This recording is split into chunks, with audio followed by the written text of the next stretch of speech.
Safety officer के interview में अक्सर एक बहुत ही छोटी सी चीज है, छोटा वर्ड से अक्सर आपने सुना होगा इंसिडेंट। इंसिडेंट को एक जगह पूछा गया, इंसिडेंट के लिए एक दूसरे वर्ड का यूज कीजिए। इंसिडेंट किसे कहते हैं, इसके लिए एक वर्ड आप यूज करिए। क्या करना है, एक मतलब एक सेंटेंस में बोल जाइए, एक वर्ड तो नहीं, एक सेंटेंस में बोल जाइए कि इंसिडेंट को आप क्या कह सकते हैं। तो डियर स्टूडेंट, इस बात को हम जानेंगे कि वास्तव में इंसिडेंट होता क्या है, क्योंकि अक्सर आपने कई चीजों को सुना है।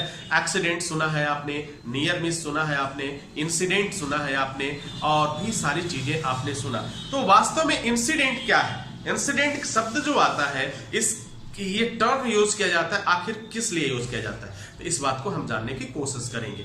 तो इंसिडेंट का टर्म हम करते हैं, अगर आपसे कोई कहता है कि इंसिडेंट के लिए एक शब्द में या एक वाक्य में एक सेंटेंस में आप इसका जवाब दीजिए, तो सीधी सी बात आपको जवाब देना हो क्या, अनडिजायर्ड इवेंट।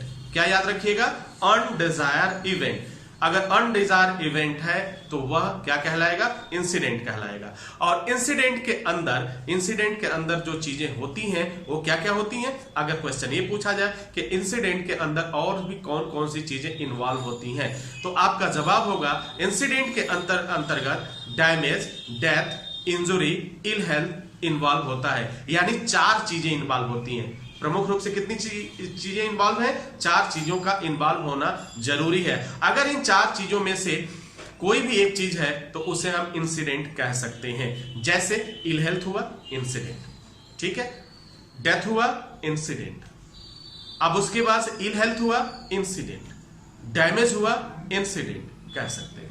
तो इंसिडेंट के लिए ये सारी चीजों का होना, इन बातों का होना जरूरी है, क्योंकि और दूसरे वर्ड में मैं कह सकते हैं, इन अनदर वर्ड हम कह सकते हैं कि इंसिडेंट का मतलब क्या होता है, अनडिजायर्ड इवेंट, ठीक है, अनडिजायर्ड इवेंट। तो इस बात को ध्यान में रखिएगा। अगर ये बात आप ध्यान रखते हैं, अनडिजायर्ड इवेंट ध्यान रखते हैं और हमेशा याद रहेगा, तो आप तुरंत आप समझ जाएंगे कि इसके लिए क्या क्या होना जरूरी है।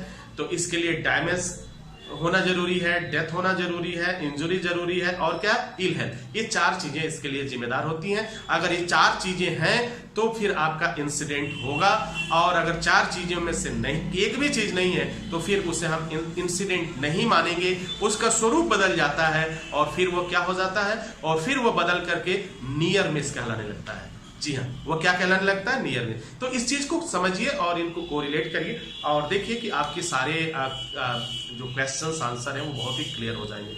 तो अगर आपसे क्वेश्चन हुआ कि इंसिडेंट क्या है, तो सीधा सा क्या है, अनडिजायर्ड इवेंट। क्या याद रखेंगे, जी हाँ, अनडिजायर्ड इवेंट। Okay fine. 4 चीजों का होना जरूरी है। क्या क्या चीज का, डेथ का होना जरूरी है, और क्या, डैमेज, इंजुरी, और क्या, इल हेल्थ। ये सारी चीजें होना जरूरी है, तभी जाकर के ये इंसिडेंट कहलाएगा, अदरवाइज इंसिडेंट नहीं कहलाएगा। आई होप कि आप इस चीज को समझ पाए होंगे, आपके लिए काफी फायदेमंद साबित होगा। इसी के साथ इजाजत चाहेंगे, नेक्स्ट वीडियो में पुनः हाजिर होते हैं। तब तक के लिए wish you all the best. Thank you for watching, thank you for learning.